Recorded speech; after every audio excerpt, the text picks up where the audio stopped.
Tell me if this is familiar. You try to think positive. You do your best to visualize what you want, and you're working to maintain a high vibrational state. You're hoping, you are praying that the universe is going to deliver on the goods and quick, because you're not sure how much longer you can keep this whole thing up. It's exhausting, isn't it?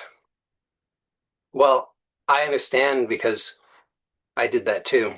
I lived like that for 15 years of my life. And the truth is, it almost killed me. That is not an exaggeration.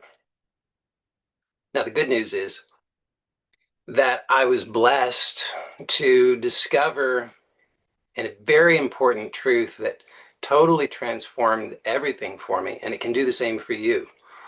And this is something that almost nobody is talking about, at least not in the way that I'm going to share with you today. Now, today, my intention is to share with you about this important truth. And not only am I going to share that truth with you, I'm actually going to give you a simple 3-step method that you can begin to apply so that you can start to get real results, real benefits starting today in your life. And for those who decide to stick around, I'm going to take it even a step further. I'm going to guide you through the process so that you can experience the benefits of that for yourself today.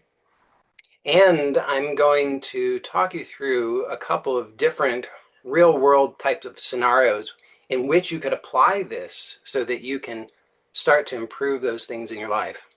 And on top of all of that, I'm going to respond to and address any questions, doubts, or concerns that you might have, because I want to make sure that you can actually start to work with this.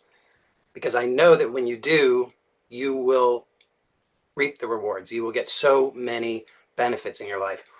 Your entire life can change. You can start to experience more peace within yourself starting today, more ease starting today, and paradoxically, all of the things that you want to achieve in your life will start to come to you more easily. You won't have to work so hard. You won't have to strain so much. You won't have to struggle with all of the anxiety. So if that sounds like something of interest to you, then stick around because that's what we're going to be doing today. So let me ask you a question. When you try to do all those things, the right things, the things that the experts tell you, it's kind of exhausting, isn't it? And not only that, but if you really tell the truth, it becomes anxiety provoking because you start to become stressed. What if you can't keep it up? What if you make a mistake? What if you slip up and you lose all of the things that you've accomplished up to now? Well, I want to propose to you that whether you got into this whole thing through the angle of personal development or spirituality or manifestation, if you think about it, a lot of the basic teachings are kind of the same. There's a lot of overlap. It's like think good, feel good, do good, right? And it kind of makes a lot of sense. And I'm not suggesting that those things are wrong, but rather that they are incomplete. And when you lack that complete knowledge, this can have some really devastating effects in your life, as it certainly did in my life. So let's just talk briefly about what some of those things are that the experts say. So the experts say that it's important to think positively. Because why? Because thoughts are things, and what you think attracts to you like circumstances, like situations, like people.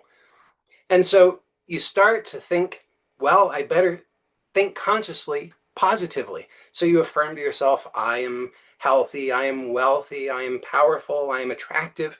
But then if you tell the truth, there's that voice in the back of your mind that says, no, you're not. Who are you? Who are you fooling? You don't even like yourself, right? And what do? If you're like most people, you try to drown it out by turning up the volume on that cheerleader that's affirming all of these things. I am powerful. I can do anything. But it's really stressful. And it turns out that all of that stress is counterproductive. It actually is destructive in your life. Well, what's another thing that the experts say? The experts also tell you that feelings are important. In fact, many people will tell you that feeling is even more important than what you're thinking, because the feeling is what determines your vibrational state. And your vibrational state is what really is the primary attractor in your life, the primary driver of what you experience. So what do? You try to maintain a positive feeling state. You want to feel good. You want to feel optimistic. Well, then, of course, you start to notice all of the people, all the situations that seem to kind of bring down your vibe, right? And you start to think, well, gee, how am I going to avoid these people in these situations? And you figure out how to avoid the people in the situations as best you can. Of course, on those occasions when you can't figure out how to avoid the people in the situations, you're stressed. Not only are you stressed in the usual way, but now you're stressed on top of it because you think, I should be avoiding this. I should know better. But then, of course, the more you avoid, the more sensitive you become, and the more compelled you are to try and avoid even more. So your world just becomes smaller and smaller and smaller and smaller and more stressful because you're trying to micromanage everything. Does this sound familiar to anybody? And then, of course, there's also the rules. You know, all the things you're supposed to do and all the things you're supposed not to do, right? I mean, you're supposed to avoid what? Sugar. You're supposed to avoid sex. And you're supposed to drink water. You're supposed to eat your vegetables. You're supposed to do yoga. You're supposed to put your feet on the ground every day barefoot. But you're human, so it's inevitable you're going to slip up. You can't do all of those things perfectly because it requires an awful lot of willpower, more willpower than anybody has in order to do that perfectly. And when you do slip up, what happens? Then you feel guilty and ashamed, and it's just this downward spiral.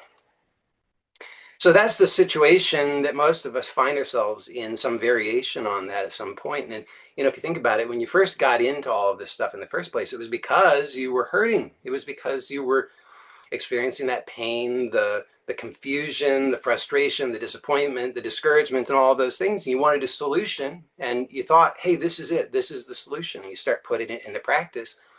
But the problem is that if you tell the truth, once you get far enough into the whole thing, it's not clear that on the whole, it's actually better, really. Because if you think about it, it's like, okay, maybe there's been some improvements, but you still have the struggle. You still have the pain. It might be slightly improved, slightly different, but there's still some of it there. And now on top of it, you've got all of the stress and the anxiety because you've got to constantly do it all right.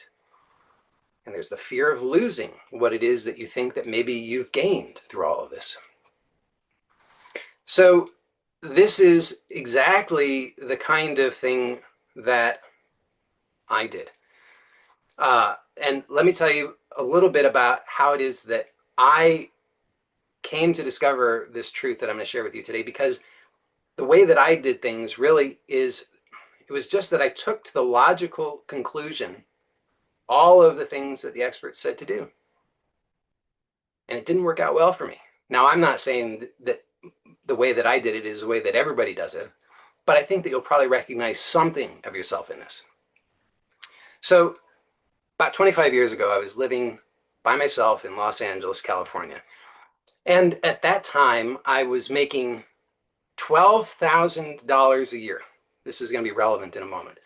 Now, $12,000 a year, just for those who don't know, that's not a lot of money now, and it was not a lot of money then. So there I was living by myself, making $12,000 a year, and I got really immersed in spirituality and manifestation teachings. So I was doing the whole thing. I was doing, I was studying Eckhart Tolle and Byron Katie and Ram Dass, and I was reading Ernest Holmes, and I was doing practitioner training in the teachings of Ernest Holmes, and I was, all the things. I was studying all of the things, and I was putting it into practice. I was doing transcendental meditation every day. I was doing an hour of affirmative prayer every day, following the exact steps outlined by Ernest Holmes. I was writing affirmations every day, which seemed like for hours a day, but I'm sure it wasn't that much, but it was certainly a lot. And I was even listening. I had a cassette tape. This was back in the day when there were cassette tapes, and I had a cassette tape. It was called 108 Perfect Affirmations, and I would listen to that over and over and over and over and over and over. Now, did I get results? Yes, I did.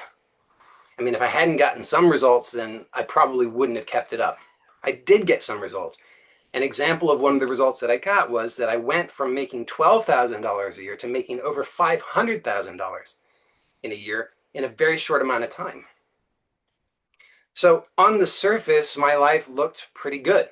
I was having a lot of success, but inside, not so much. Inside, I was a mess. I was so anxious. I was trying to be perfect. I was trying to do everything right. I was trying to avoid all negative thoughts. I was trying to avoid all negative feelings. And of course, the irony was that I would feel fearful and guilty, two negative emotions, about any negative emotions, right? So it was just this bad, bad, vicious cycle. And I was also trying to do all the right things, all the right behaviors, and avoid all of the what I thought were the wrong behaviors, like trying to avoid sex, trying to avoid thinking about sex. And there I was, like 20 years old. What does a 20-year-old guy think about? Sex. But anytime I would think about sex, I felt guilty about it. So this was what I was doing. And I'll spare you all the details, but it went very badly. It looked good for a while until it started to look not so good at all. In fact, when about 10 years later, I had become homeless. And it wasn't that I had run out of money.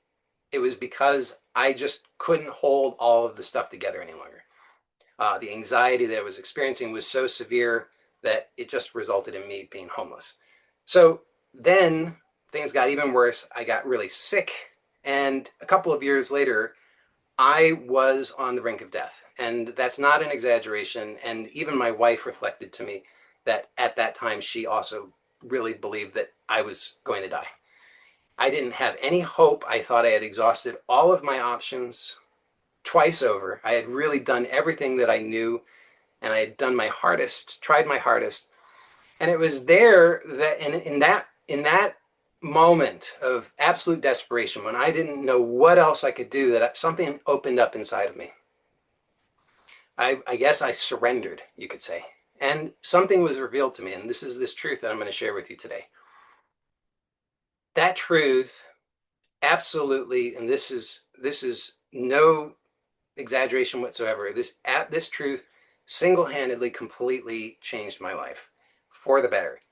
And it did not overnight change all of the conditions and circumstances. I mean, I was in a really bad place. So the conditions were continued to be for some time not so great. But what did change instantaneously is that I knew fundamentally I am okay. All of the anxiety, all of the fear, all of the worry was gone. And it was not that it just vanished. This is a really important piece. It wasn't just that it vanished, because if something just vanishes, then of course it could come back. Rather, what changed was that my relationship with it, my understanding of the whole situation completely changed. So even if those things that I would call fear or anxiety or stress or whatever, even if those things would show up, my relationship to the whole thing was completely different. So it couldn't be the same thing any longer. And the amazing thing then is that not only did immediately I start to experience life in a new way, not only did I start to experience the real fulfillment that all along I had been in search of, the peace, the contentment, the okayness, the love that I had always been looking for in all of the things. Not only that, but also what started to happen was that I was able to then manifest in my life what it is that I most want virtually effortlessly. See, I no longer do the hour-long affirmative prayers and the writing all the affirmations and trying to visualize everything and being in the end and all the other stuff, because of what it is that I'm going to share with you today. So, are you interested in knowing what this thing is that I discovered? Now, I'll tell you that I'm going to share this with you in a moment, but before I do, let me tell you this, that your mind is almost certainly going to think at first, this couldn't possibly be anything useful. But I invite you to stay with me because I'm going to explain this to you so that you can actually understand this and work with this and get the results for yourself. So here is the secret that I discovered that changed everything. The secret is this: learning how to relax. Now, when I say that, just notice if your mind says, "Are you kidding me? Learning how to relax? I already know how to relax, and that has not done anything for me." There's a difference because the kind of relaxation that I'm talking about is a specific kind of relaxation. So let me clarify that I see that there are two types of relaxation. Now, the first type of relaxation is what I would call passive relaxation. So passive relaxation is the kind of thing where, you watch Netflix or you get a massage or that kind of thing where you do an activity and you hope that that activity will then passively reduce your stress levels. You're not actively reducing the stress levels. You're not actively aware of what the process is. Rather, you do an activity and you hope that the activity will reduce your stress levels. Now, passive relaxation is awesome. I'm not saying that you should try to eliminate passive relaxation from your life. It's a really valuable thing. I mean, if you have a lot of stress built up and the only thing that you have available to you is passive relaxation, then that's a great thing. Because if you didn't have that, then you'd drop dead really fast and you'd be miserable in the meantime. So passive relaxation is great. However, it has limitations. So the kind of relaxation that I'm talking about, the kind of relaxation that changes everything, is what I call active relaxation or conscious relaxation. And the difference is that with conscious or active relaxation, you are actually present, aware, conscious of the entire process. So you actually are learning about yourself. You are learning, and this is really key, you're actually making permanent changes to the conditioning so that you no longer get stressed to the things that you used to get stressed to. So this allows you to reclaim your power, power that you didn't even realize you were being robbed of in the past. So this is key to understand, is that there are two types of relaxation. Passive relaxation is when you do an activity in hopes that that will help you to unwind. It will help the stress levels to reduce. Fantastic. However, it has limitations. Whereas active relaxation is when you are present and actually observing the whole process so that you learn and you make permanent changes, which allows for automatic positive transformation in your life. See, this way you don't have to try and unwind so much anymore. I mean, think about it. What's easier? Getting a massage in order to reduce your stress levels or not getting stressed in the first place?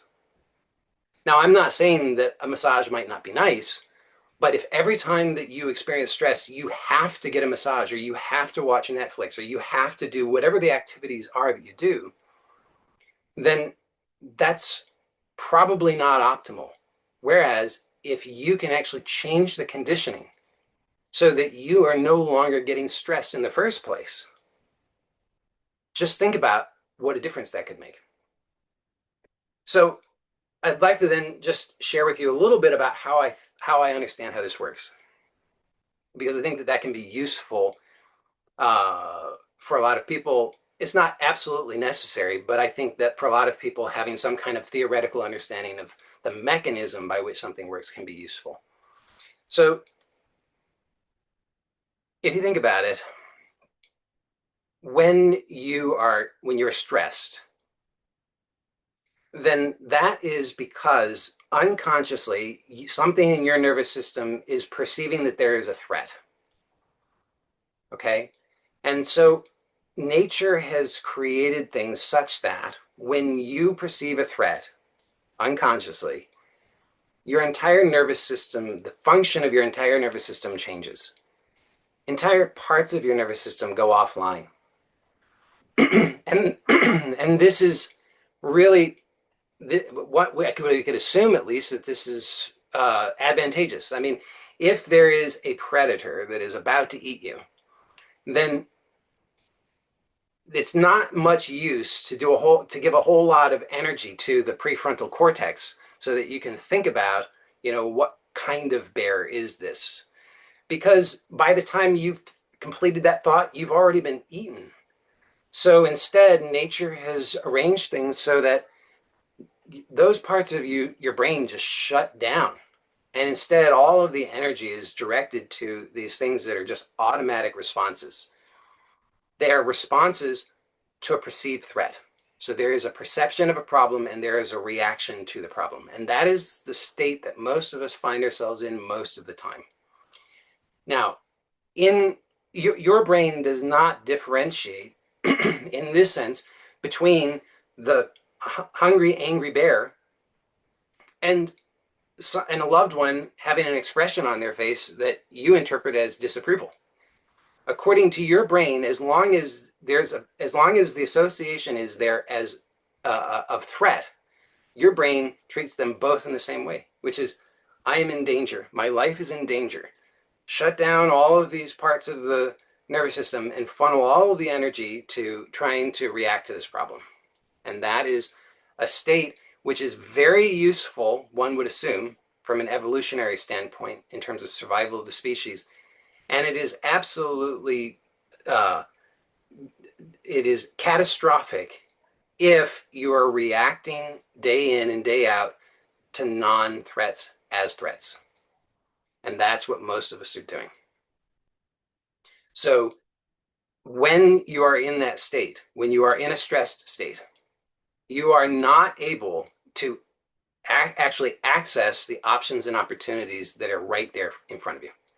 You literally cannot perceive things even if they are right in front of you because your brain is in a totally different state where it will not do that. Instead, it is just focused on problem survival. And so you're giving away all of your creative power. You're not able to access your creative power in that moment. You are not able to focus on what it is that you want. You are only able to focus on the problem and trying to get away from that problem or solve that problem. That's all you can do when you're in that state. Based on the law of attention, which is that whatever you put your attention on, that grows, you can start to see the problem here, which is that as long as you are focused on the problem, you continue to give energy to the problem, you are altering the state of your nervous system so that you're unable to perceive any other opportunities or options. You literally cannot give attention to what you want in that state. It's impossible.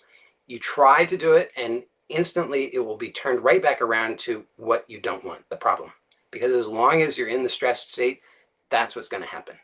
Try as hard as you might. You can affirm all you want. I am successful. I am safe. I am healthy. I am well. But as long as you're in that stress state, it's going to keep going. If you are affirming, I am safe, all that that's doing is pointing to how you don't feel safe at all. And you are certain that there's a problem, but you're trying to just put a whitewash over it. Okay. And if you're lying to yourself, it's just really damaging because you know if you're lying to yourself. If you're lying to yourself, then on top of the fact that it's not doing any good, you're also now confirming that you're a liar. So it's no good. So instead, what I'm proposing is that shifting the state of the nervous system to one in which there is actually the ability where other parts of the nervous system come back online and you can start to perceive the other options and opportunities that are there is totally changes the whole thing. If you don't do that, it's just like trying to put a band-aid on a hemorrhaging wound. It's just not the right thing to do. You need to actually address what's going on, and then you can start to apply other things and get the results. But if you are in a stress state and you're telling yourself, I should be in a high vibrational state, that's just adding fuel to the fire. So, does this make sense?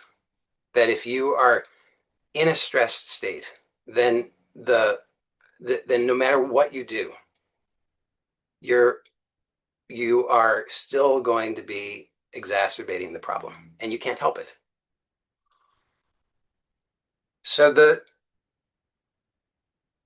solution that I discovered, which totally changed everything, was to discover, as I said, how to truly relax, how to actively relax.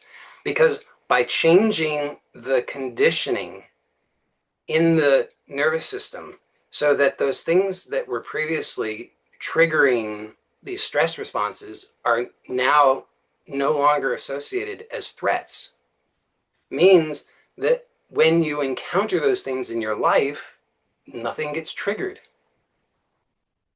So, because before the old way was there's a trigger, there's a reaction, a stress reaction, there's an attempt to try and mitigate that as best you can, which actually just is exacerbating the whole thing. And then after some time, hopefully that calms down, whether that's in minutes or hours or days or longer in some cases. And then the whole cycle repeats itself because nothing changed fundamentally about the conditioning. So the same triggers set off the same reactions. Worse, actually, because over time, the tendency is for more things to get associated as threats. As long as the associations aren't cleaned up, then the tendency is for more things to be associated as threats.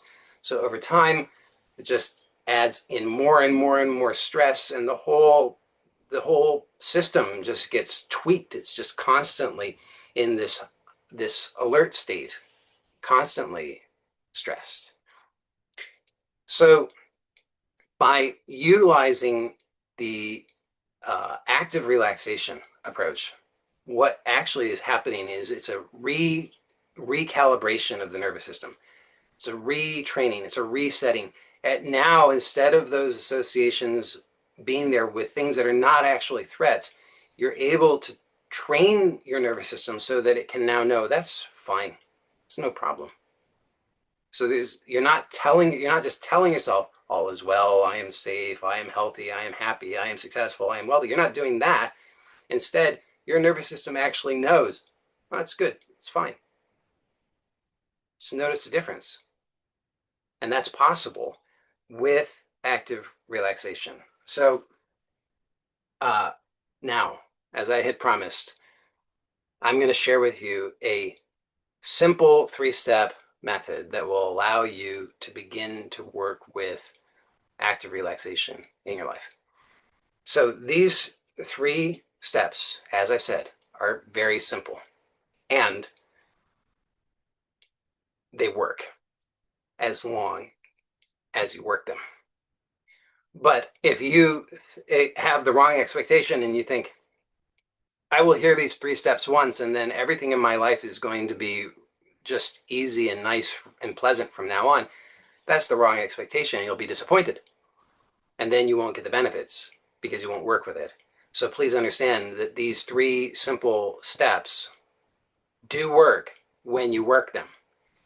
And like all things, if you want to have mastery, and by the way, you do, for sure, you definitely want to have mastery of this, then in order to have that mastery, you need to be willing to put it into practice consistently over time, right? So the beauty of this is that, and you will experience this for yourself because I'm gonna give you the steps and then I'm going to actually guide you through the process.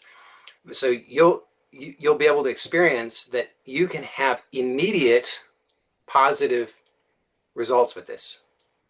So it does have that advantage that there are immediate benefits. However, in most cases, the immediate benefits are nice, but they're most of the time they're not going to be instantaneously life altering.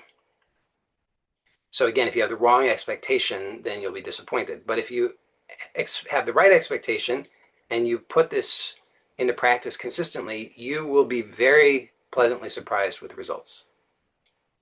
So here are the 3 steps. Okay, and you might want to note these down. First step, pause. Second step, scan.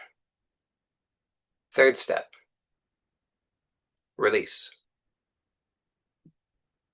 And I'm going to explain these, but just to begin with, I'm going to give you what the steps. So the steps are just those 3 words are the cues for the steps: pause, scan, release. Okay. So now let me explain how to use those steps. So first, pause. Now, pause just means this: to notice whatever your attention is on, and then to shift that to noticing sensations in the body. So you're just going to notice whatever your attention is on, and you don't have to necessarily name it. It's not particularly important. Each of these steps, once you become very practiced at it, each of these steps can be like a half a second. Okay, this can be a very, very, very fast process once you learn it. So don't feel that you have to linger and try to get anything exactly just right. There's no such thing as that. It's just put it into practice sincerely and you will gain mastery over time. But it's to just notice where your attention is and then to shift that attention to the sensations in the body. That's step 1, pause. Step 2 is to scan. And steps 2 and 3, they kind of go in tandem. They work in tandem together. Okay, but you scan.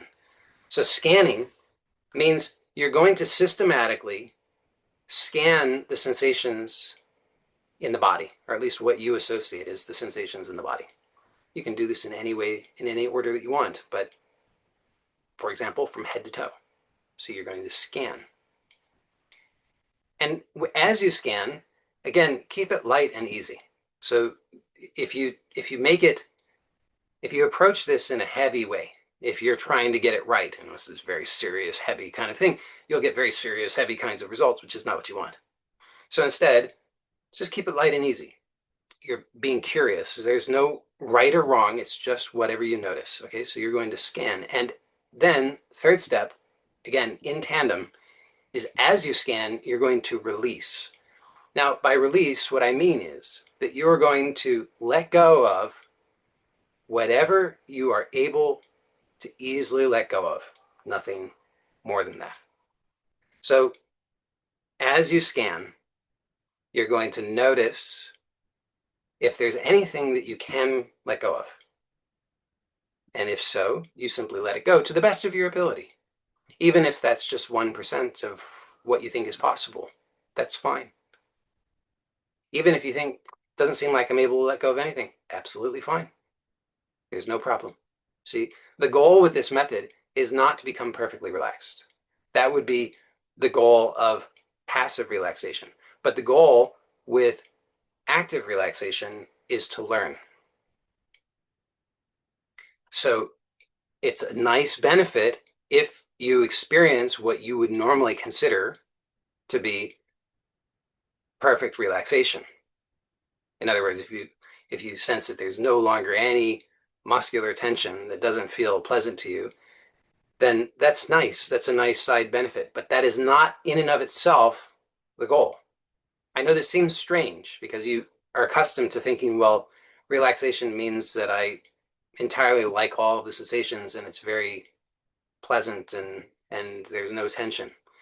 But here with active relaxation, it's different. It's just these 3 steps, and you don't need to do any of them perfectly. You just do them sincerely to the best of your ability. So again, you pause. So whatever is happening, you're going to just pause for a moment and notice where your attention is. A lot of the time, you'll notice that your attention is on thoughts about whatever the thoughts are. Thoughts about what this means, where it came from, what it's going to mean, unwanted consequences, how scary that's going to be, how bad that's going to be. But whatever your attention is on, you're just going to notice that, and then you're going to shift the attention to the sensations in the body. Then you're going to scan systematically, like from head to toe, and just notice as you do if there's anything that you can let go of. And you simply let go of whatever you can let go of. And you just repeat that process as long as is beneficial to you. So it could be for a second, it could be for 10 seconds, it could be for a minute. It's whatever you find to be sustainable and useful. So now And I see there's some questions coming in, and I'm going to respond to all the questions once we get through the next little bits. I've got a few more things planned, and then I'm going to get to all the questions. So any questions that you have, feel free to add them to the chat. Now, what I'd like to do next is to guide you through the process so that you can experience this for yourself. Okay? So importantly for this, there's no particular posture that is necessary. You don't have to get into some perfect posture. You don't have to be seated. You don't have to be lying down. You could be standing up. You could be engaged in an activity. You could be walking. You could be driving. Whatever it is that you're doing. You can have your eyes open. You can have your eyes closed.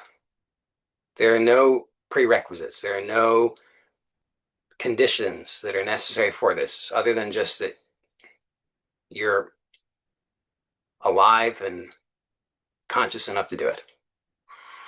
So let's just do it together. So right now, you're going to pause. Just notice wherever your attention is. Maybe your attention is trying to understand. Maybe your attention is on making notes. Whatever your attention is on, just notice that. And then just shift your attention to noticing the sensations in the body. And if there are judgments of the sensations, that's fine. But here, just notice the sensations themselves. So you're not giving attention to the thoughts about the sensations, rather just the sensations. And then you're going to scan. And I'm going to, as I suggested, you can scan in any order that you want. I'm going to guide it from head to toe. So you're going to start by noticing the top of your head. And just notice, is there anything that you can easily let go of at the top of the head? Just whatever is easy. And if there's nothing that you can let go of, that's absolutely fine. Next, notice the ears. And notice, is there anything that you can let go of at the ears? Now notice the cheeks. And notice if there's anything you can let go of at the cheeks. And now notice the jaw. And notice if there's anything you can let go of at the jaw. And remember, if there's nothing that you know how to let go of, that's absolutely fine. So it's just light and easy and curious. Next, notice the throat. Is there anything that you can easily let go of? Notice the neck. Is there anything that you can easily let go of? Notice the shoulders. Anything that you can easily let go of? Notice the entire arms. Anything that you can easily let go of? Notice the hands and fingers, and anything that you can easily let go of. Notice the chest, and anything that you can easily let go of. Notice the upper back, and anything that you can easily let go of. Notice the abdomen, and anything that you can easily let go of. And notice the lower back, and anything that you can easily let go of. Notice the pelvic floor, and anything that you can easily let go of. Notice the buttocks, and anything that you can easily let go of. Notice the thighs, and anything that you can easily let go of. And notice the lower legs, and anything that you can easily let go of. Notice the ankles, and anything that you can easily let go of. And notice the feet and toes, and anything that you can easily let go of. Now you can repeat this a little faster this time. So I'll just mention the areas, and you can know to let go of anything that you can easily let go of.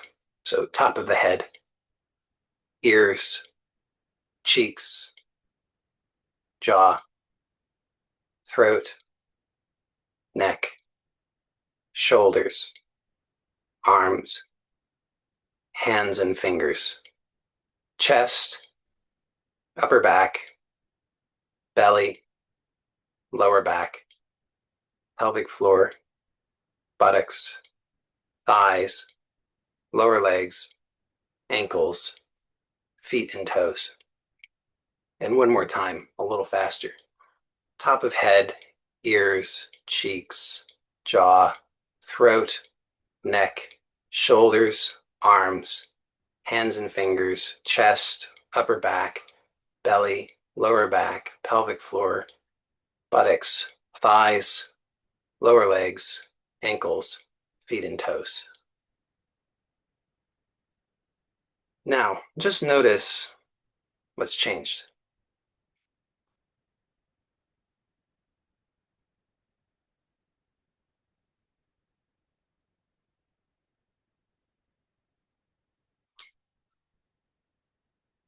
By doing this regularly,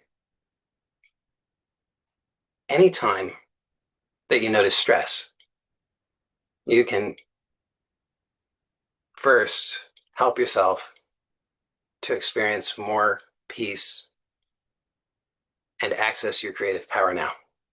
And secondly, you're reprogramming your nervous system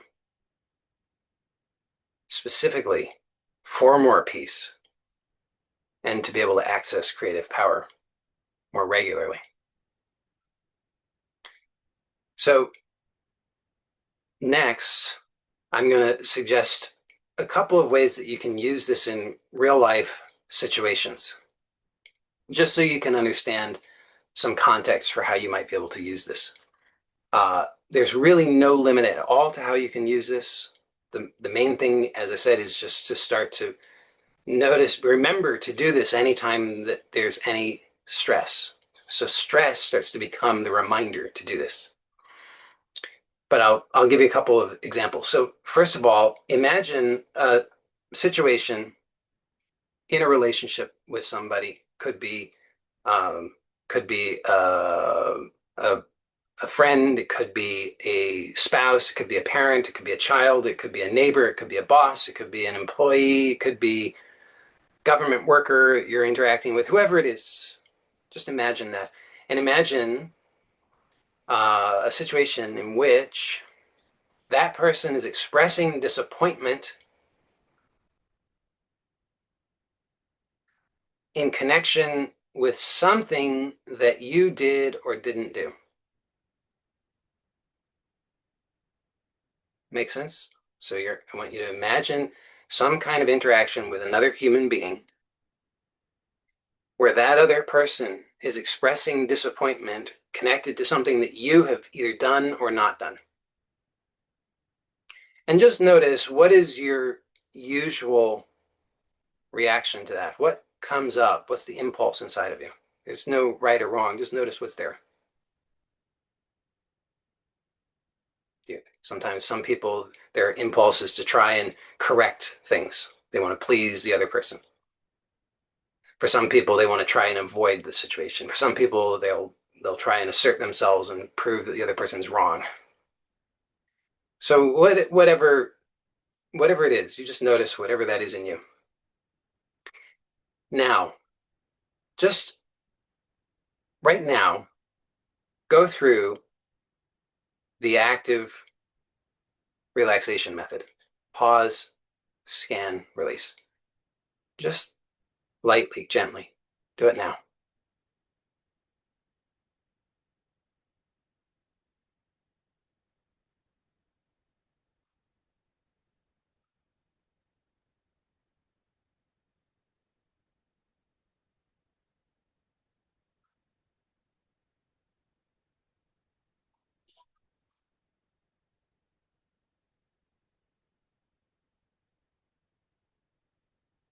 Don't be afraid to let it be light and fast and easy. There's no right or wrong way, but don't be afraid to let it be light and fast and easy, because it can be. And just notice, having done that, what changes when you now imagine that situation, that interaction with that other person. It's possible that you might notice that there are other ways of viewing that. Maybe other options or opportunities might present themselves to you. Ways of seeing the situation, ways of responding, ways of understanding. So when you use this method in real time, in your interactions with other people, This can help you in ways that you can't even really begin to understand right now. Because as you practice this regularly, you will be really surprised to discover just how much you have been reacting to your own fears and conditioning instead of actually recognizing what's really happening. And you'll start to realize that in doing that, you've been giving away your creative power. Then it's no wonder it will start to become very clear to you why you haven't been as successful in getting the outcomes that you want in your life, because your energy has been drained by all of this reactivity because of the stress that you've been under. But as you put this into practice, you'll start to recognize that, you know what, other people have their own experience. Other people have their own opinions. Other people have their own feelings. And it's not my responsibility. It has nothing to do with me. It's not to say that you might not still sometimes choose to respond in ways to work together with other people for creative solutions that are good for everybody. But you don't need to be stressed about it. You don't need to be fearful, resentful, reactive. None of that's required. And this simple method can allow you to realize that and live from that as you put that into practice regularly. So that's one example in terms of relationships. So that's very applicable. Anytime that you're interacting with anybody in any context in which you notice that there's stress, you could use this. Okay, now I'll give you another scenario. And this is a scenario in which you have something that you would like to accomplish. Let's call it a goal, right? So you have a goal that you would like to achieve. And I want you to imagine, and you wouldn't have to work very hard to imagine this if you already have some goals that you've written down, but I want you to imagine that you have written down some goals that you want to achieve and that you are reading that list of those goals. And I want you to imagine that these are goals that they seem possible to you, but they're challenging. Challenging enough that there may be you might have certain doubts. You might have certain worries that maybe you don't know everything that's necessary in order to accomplish them, that maybe there's a possibility that you might fail. Okay. And just imagine as you're reading those goals, what comes to mind?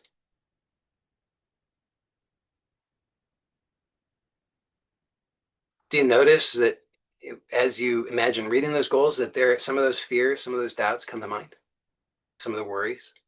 Maybe I don't have what it takes. Maybe I won't be able to succeed. Maybe I'll be a failure. Maybe I'll be humiliated. Maybe it's too hard. Maybe I'm going to, uh, just end up homeless, toothless under a bridge. Whatever the things are, just notice whatever it is that comes up, and notice that maybe there's stress involved in that. So remember that when you are in a stressed state, you are not accessing your creative power. So you are not in that state, in that stress state, you are not resolving those obstacles. Instead, you're just feeding into the problem, keeping yourself stuck. So now notice, just apply this active relaxation method just for a brief moment. It doesn't take long at all.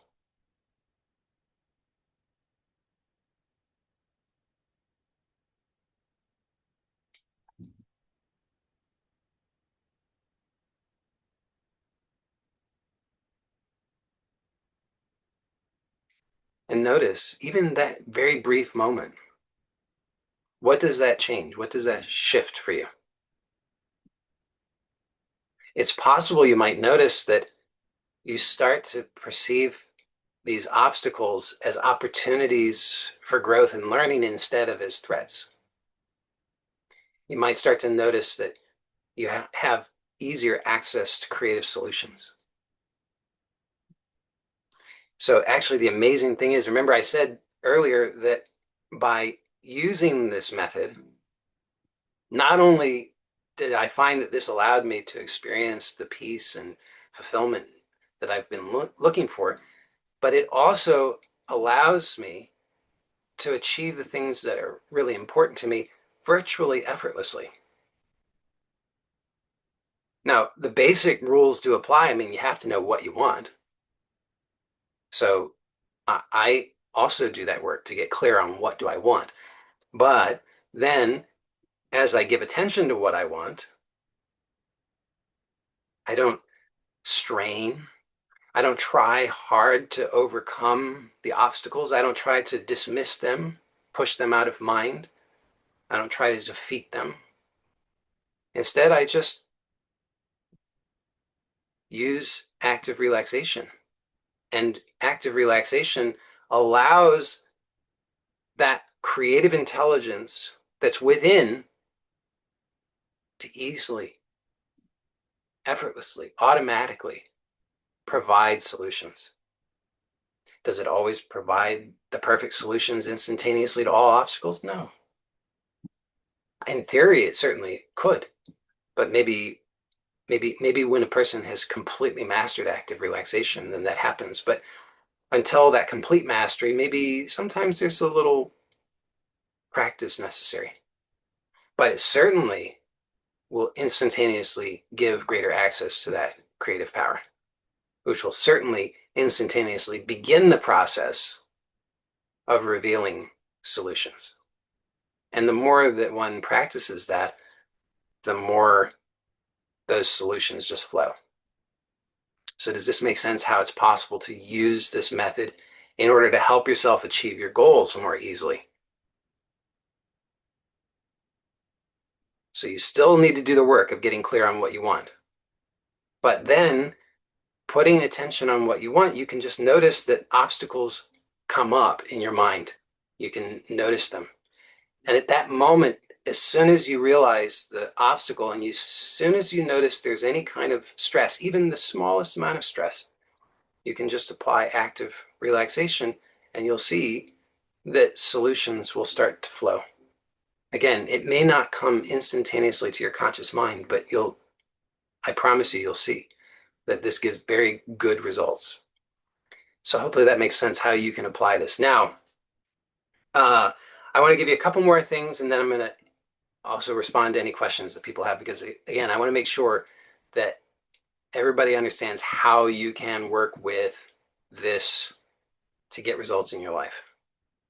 So if you have any questions that I have not addressed to your satisfaction yet, please, for those who are here live, you can put those in the chat. And for anybody who will watch us on YouTube, if you have questions or doubts that have not been resolved, put them in the comments. Okay, so as you're thinking about those things and maybe putting those in the chat, I'm going to give you a couple more things that are going to be really helpful. So one thing is that remember that habit is enormously powerful in your life because it's one thing to remember one time to use the active relaxation method.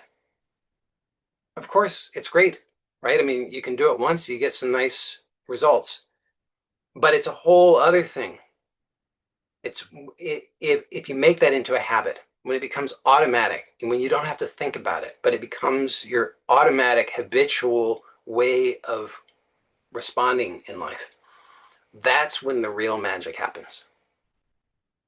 And in order to do that, you have to be willing to initiate that process.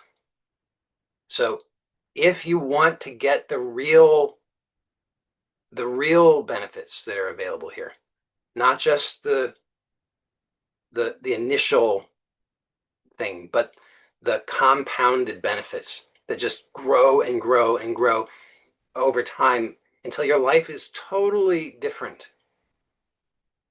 Until your life is so totally different that you would look back and you would not even recognize your old life.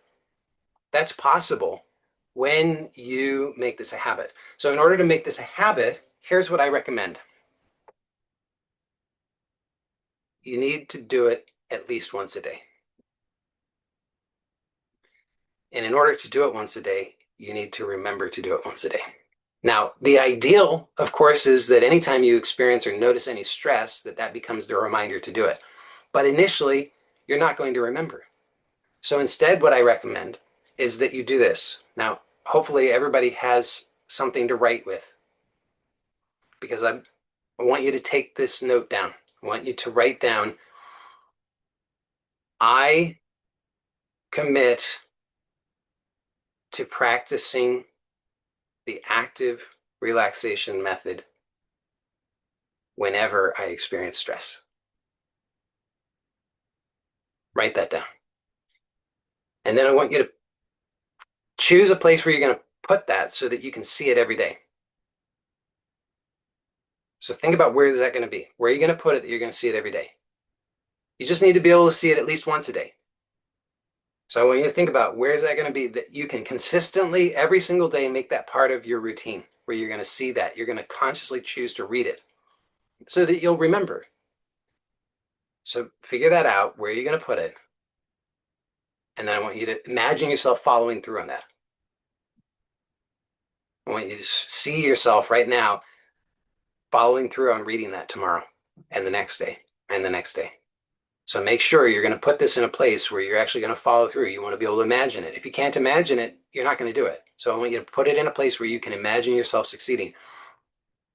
And every time that you read it, then you're going to reflect back over the past 24 hours and you're going to ask yourself, did you do it at least once? Did you do it at least once? So don't beat yourself up if you didn't. This is not about being perfect. This is about establishing the habit.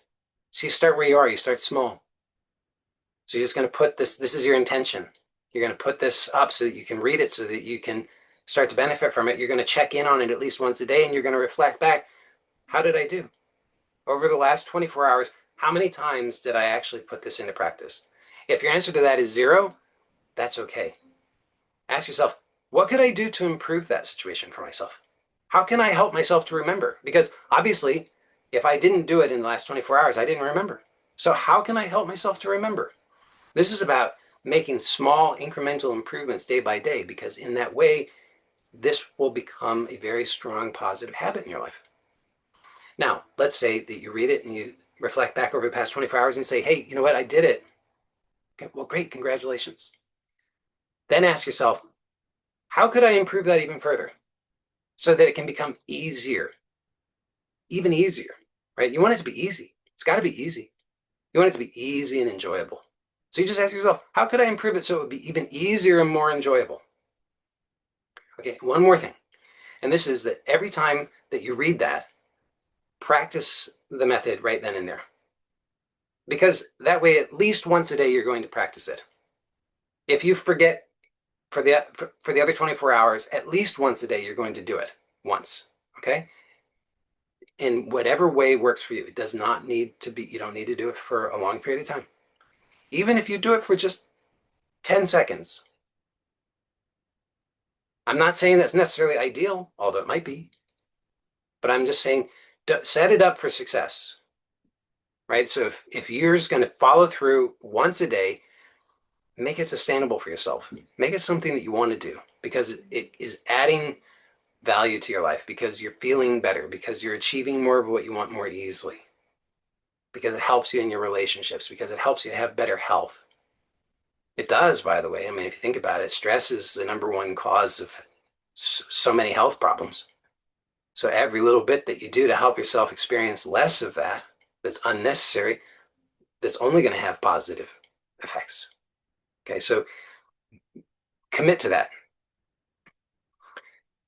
The second thing that I recommend that everybody does is that you go to my website, joeylott.com, and download the free ebook, How to Be the Creator of Your Reality. If you have not done so, get that. If you've already gotten it, read it. Because the information in that book is very supportive and complementary to what it is that I've shared with you today. If you were to do only one thing, The first thing is to practice the active relaxation method. Okay, so if you're the sort of person and you're thinking, oh, I don't know if I can take on more than one thing, then do only the one thing, just the active relaxation method. But in addition, I really do recommend that you get the book and read through the book. And it's first of all, it's a relatively short book. Second of all, you don't have to read the whole thing in one go, right? You could just read a paragraph. Just start there. Because as you regularly are interacting, working with this knowledge, this will change your life. If you just get information and you go collecting more information, you just go from this to some other YouTube video and you're just getting more techniques, more information, that's not going to do it. That's not going to give you the results that you want. What will give you the results is when you consistently work with the fundamental things that can actually empower you to really have the real changes that you want in your life. That's why I'm giving you this information. So again, if you were to do just one thing, do yourself a big favor. Write down what I told you to write down. You can use your own words, but something to the effect of, I commit to practicing the active relaxation method every day. And then put that somewhere where you're going to read it and follow through. Read it every day. And just ask yourself, invite yourself every day, how could I make this even better for myself? How could I allow myself to be even more successful more easily so that I can get the benefits of this in my life? That's the number one thing. Okay. And then the second thing is, if you have not yet done so, please get the ebook from my website. It's free. It's at joeylott.com. It's how to be the creator of your reality.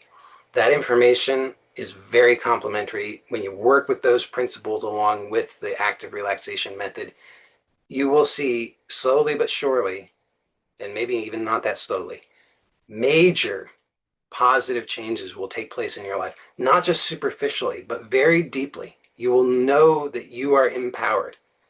You're not going to just be crossing your fingers and hoping anymore, because you're going to be working with the principles that actually allow you to have confidence in the results.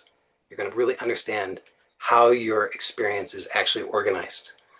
So do those things. Now, as I said, if anybody has any questions or doubts about how to actually make use of this, then please put them in the chat. For people who will see this on YouTube, post them in the comments. And I'm going to take a few moments right now to respond to this.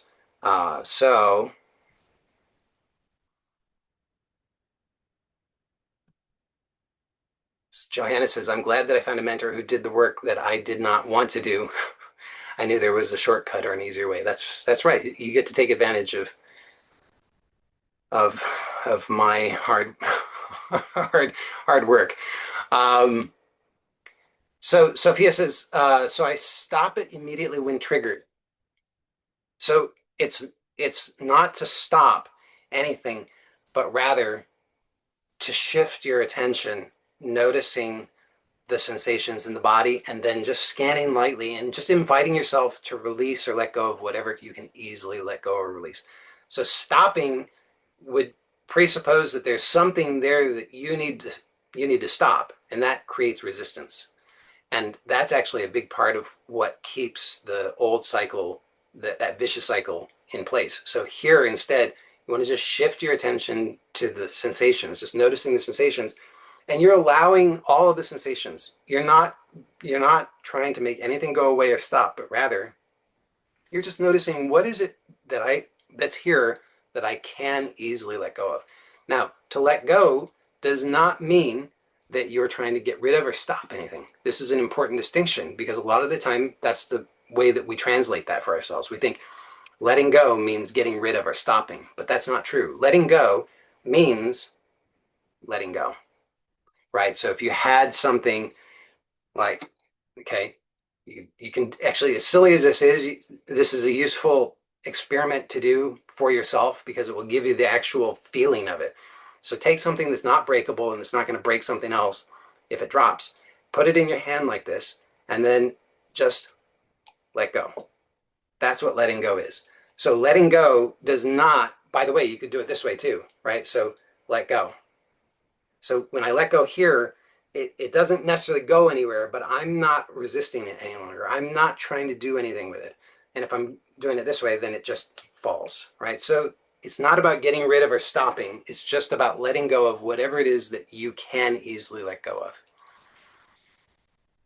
of. So Joe says, how do you let it go? So as I was just explaining, and if that's not clear to you, you can ask again and I'll see if I can come up with a better explanation. But to let go is, so as you're scanning, you just notice, does there seem to be something there that you actually have knowledge of how you could release or let go, meaning that you're just going to stop interacting with it in some kind of way where you're trying to do something. You're not trying to manipulate it any longer. So if it stays there, then you let it stay there. If it goes away, you let it go away. You don't try to do anything at all with it. That's what letting go means. So whatever it is, if there's anything there at all, you're just ceasing to try and control it. You're just letting it go. So it stays, it stays. If it goes, it goes. Mayor says it's kind of like yoga nidra on the go. I'll take your word for it. But sounds nice. Probably be a good marketing strategy. Uh, what are you physically looking for in the body? So it's really just noticing whatever you notice that you are associating with the body. So as you're just doing that scan, you just notice whatever is there. It's all just associations in your mind anyway. So there's not actually something there. It's just the association. So you just notice whatever associations are there, and you don't need to analyze it. It's not useful to analyze it. So you just notice, and then if there's anything that you are aware that you could let go, so if you notice any kind of resistance, holding on, pushing, pulling, anything like that, that you have some awareness that you could actually voluntarily release or soften or let go, whatever idea works for you, then you just allow yourself to do that. And it might be that it's not necessarily a binary either. So it's not like, when I gave this example with the pencil, it's like either I'm holding on or I'm letting go. That's a binary. But it could even be that, I'm holding on tightly and then I'm just softening that. So the pencil hasn't fallen out of my hand, but the grip is softer. So it could be like that as well, because maybe I don't yet know how to completely let go in that way, but I could at least soften. Um, let's see. Gotta get a drink of water. I'm also reading some of the comments here that people had about what their experiences were: calmer, lighter. Uh, so doesn't even matter anymore. Seems trivial. Great. Um, so here's another question: am I looking for a pain, stiffness? Is it a physical reaction in my body where I'm holding it? So the answer to that is it depends on how you understand that. So if your perception is, or if your idea is that the sensation is a uh, physical reaction in the body, then the answer to your question is yes. But as you practice this, you'll notice that it becomes uh, less clear to you and less important to make those distinctions. So the answer is yes, and it depends, and in some cases, no. Not not the Probably not the exactly the answer you were looking for. So then there's a question. Hold on. Why do I fall asleep every time I try to relax or meditate? Well, that could be because could be because you're tired. It could also be because you are accustomed to um, associating that kind of relaxation with sleep. And so your brain just believes that when you experience relaxation, that equals sleep. That's one thing. Another thing is that sometimes it's that your brain associates that relaxation with sleep. And even if you're not asleep, your brain is telling you that you are asleep. The more that you explore that, the clearer that will become to you. It's a little bit difficult to explain until you have more experience with it. Or at least I'm not clear enough how to explain it. Um, but it's about learning to discriminate, and that discrimination comes with more practice. So, uh, what I would recommend is that I mean, first of all, if you're trying to, if you're tired, it's good to give yourself the rest and let yourself sleep. If you are not necessarily that tired, but you're just out of habit, you're falling asleep, then notice, are you, um, what position are you in? I mean, if you're lying down, then that signals to your body to go to sleep for most people. So lying down usually just results in falling asleep, uh, especially if you're lying down on your bed or some kind of soft surface. So usually then being upright is useful. There are a variety of ways that you can approach that. Um, you can use postures that are very stable. You can also there's standing meditation, which is done usually with eyes open. Not that you couldn't do meditation with eyes open in other positions. So that's another option, is that you can keep eyes open. I'm not sure that any of this is directly connected to the active relaxation method, but I'll say, just to bring this back to the active relaxation method, I would say that the active relaxation method is one that is done, can be done, and ideally is done with your eyes open in normal activity. So then there should not be any significant risk of falling asleep. If that happens to you, let me know. Um, got a question here. Because it's not a question. It says this person says I gave them on a one-to-one call, I gave them a method directed at the obstacles surrounding my goal, and it's been great. Not only do I feel like I have direction, but I actually have the power to take steps in that direction. Awesome. Glad to hear it. Ty wants me to speak a little more slowly. I'll do my best. Some people complain that I speak too slowly. um, Katina says, feels like the big chill, which is a method that I provide in one of the trainings that I offer, and you're correct. It's very, very similar, same basic process. Um, Joe says, can you repeat the head to toe scan? Well, I'm not going to do that right this minute, but this video will be available on YouTube, and you can play that back anytime that you want. Maisie says, can I do this process even when I'm not stressed about something in particular, but just to get my system into a general relaxed mode, or is that counterproductive? I'm wondering whether this works best, linking it always with perceived stresses, or whether I can just do the process to de-stress my system, whatever. Yeah, I mean, if you think about it, probably this is helping you to be in the state that you want to be in most of the time. So I would I mean, ideally, this is happening automatically. You don't think about it, and it's just always happening. So you're welcome to do it anytime. Uh, there's no harm in that.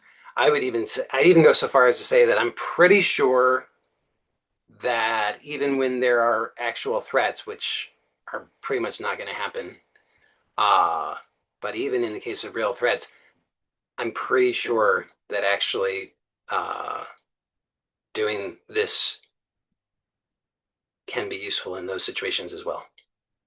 So I'm pretty sure there's no time when this wouldn't be beneficial.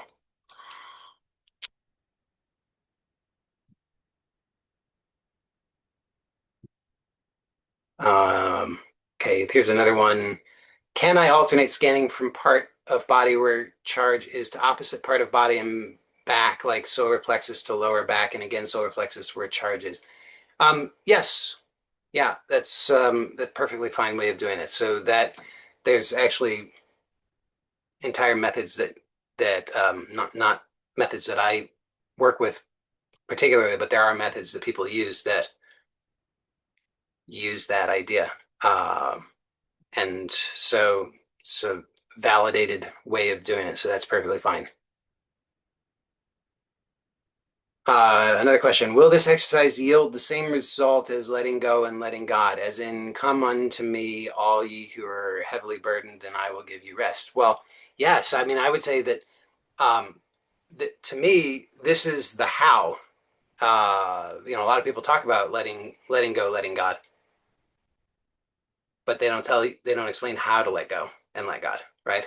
So, um, to me, this is the how to let go and let God. If not doing this, then you're just hearing somebody say let go and let God, but you don't know how to do it. So you're there you are, you're like, I'm trying to let go, let God. What do I do? So this is just the instructions on how to do it. Somebody says, how do I fix my nervous system? Well, I mean, first of all, there's nothing, you don't need to fix your nervous system because your nervous system isn't broken. But your nervous system is conditioned in ways that you're not happy with. And this method that I've shared with you today is the number one thing that I recommend that can very quickly and powerfully begin that process of change. If you were to do nothing else, but you did this one consistently, you would definitely see very significant changes in a relatively short amount of time. If you expect instantaneous total change, then forget about it. It's very unlikely to happen. But what I mean by significant and very quick change, I'm saying that if you did this consistently every day for the next 30 days, then looked back and reflected on the change, you would notice that in 30 days that it's very significant change. And would you notice that change day to day? Maybe and maybe not. For the most part, probably not. But if you do it consistently, you will definitely see substantial change within a 30-day window. And then as you continue, the change is just exponential. So it's you don't need to fix anything, but when you apply this, you will see positive changes. Question here says, what happens if the issue calls itself to my attention rather than scanning? So yes, great question. So you just, again, apply the same method. But sometimes it can be useful to use a little bit of thought in order to ask some questions, to do a little bit of analysis. What I mean by that is, so let's say that there's something something that has triggered some stress, and I start applying the active relaxation method, but then my mind goes back to trying to solve the problem of what I think the stress is about. Well, that what that tells me is that obviously my mind is still thinking that there's a problem out there. So it's useful then for me, I found it's useful just to pause and ask myself, uh, is this is first of all, is this actually a real problem right now? As in, is this actually something that is life threatening right now? Because that's useful information to be clear about. And the answer to that will be no. But it's useful just to get clear about that. And then secondly, is me thinking about this right now likely to lead to the outcome that I want? And usually the answer to that is going to be clearly no, but it might take a moment to get clear about it.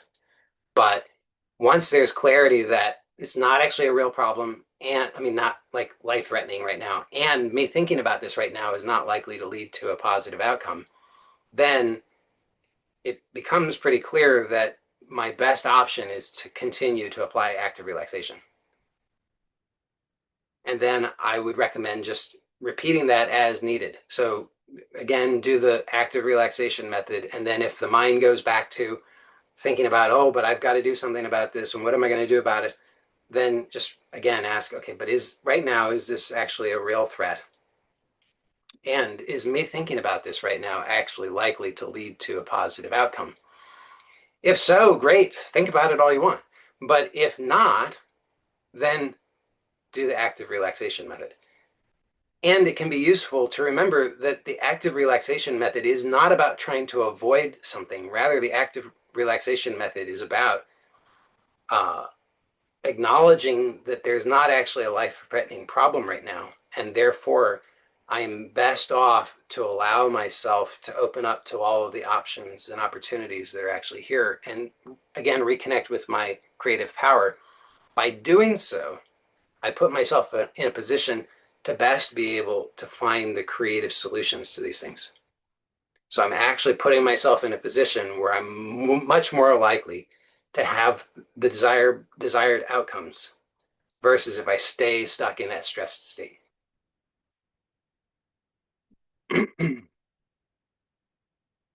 If I speak slower, people on YouTube Shorts are going to invent forex speed. It's true. I'm amazed they haven't yet. Uh,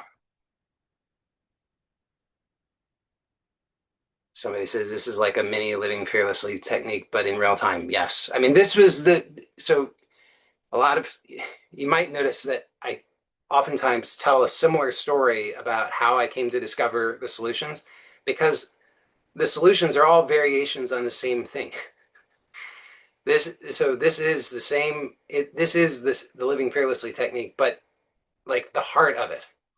And then the living fearlessly technique is like some additional, it's like icing on the cake, additional things that can give even faster results in certain circumstances. Um, okay, question here. Can you give more examples of what we are releasing from the body when we are relaxing? Of course, one of it is tension or even pain or what else? Yeah, you're releasing, so you might be releasing tension. I would say that's inevitably going to be the case. However, one important thing is that if you're thinking about it, depends how you think about it and how you think about tension. But for many people, people might think of tension as a thing that they're trying to get rid of. And so then the danger in thinking of letting go of tension might be that a person might think that they're then going to let go as a strategy to get rid of tension, which ends up being counterproductive. The important thing, though, is to understand that the tension is the gripping. The tension is not a thing, it is a process, right? You don't have tension, you are tensing.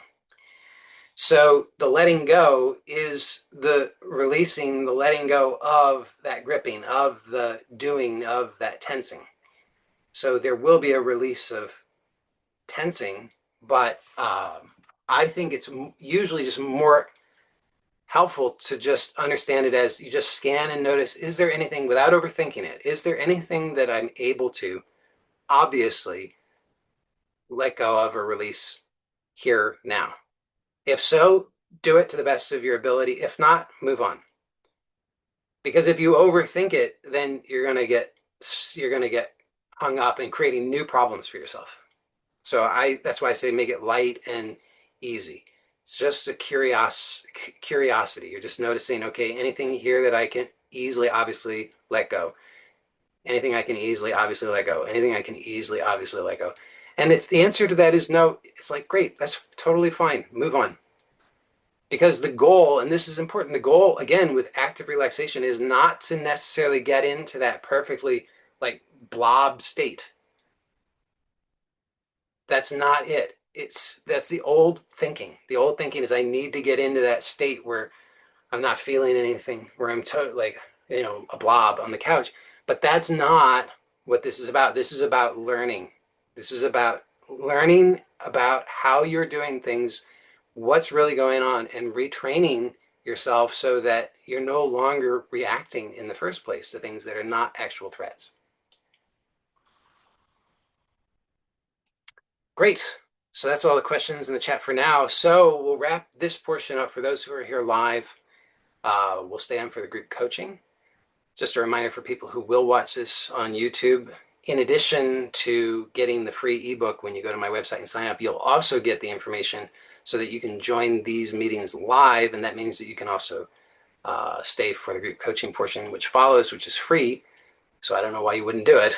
You can just go to joeylott.com and get all of that now. So for those who will watch this on YouTube, blessings to you. Take care and bye for now.